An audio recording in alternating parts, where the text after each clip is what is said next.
Friends, Sitadevi లంకలో ప్రవేశించగానే బ్రహ్మదేవుడు ఇంద్రుడికి ఆజ్ఞ చేస్తాడనమాట.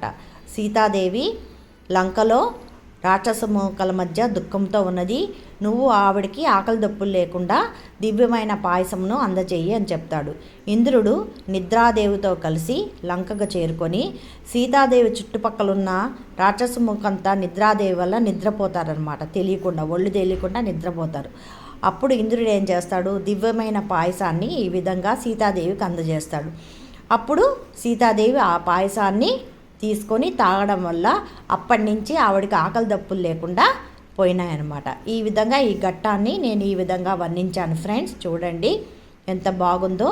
నేను ఇది ఇంద్రుడు ఇంద్రలోకం నుంచి వచ్చి సీతాదేవికి ఇచ్చి పాయసం ఇచ్చి ఆవిడకి ఆకలి లేకుండా చేశాడు అనేది రామాయణంలో చిన్న ఘట్టము. ఓకేనా ఫ్రెండ్స్, మీకు అందరూ నచ్చితే please like, share and comment. ఈ విధంగా నేను డ్రా చేశాను ఫ్రెండ్స్. Thank you friends.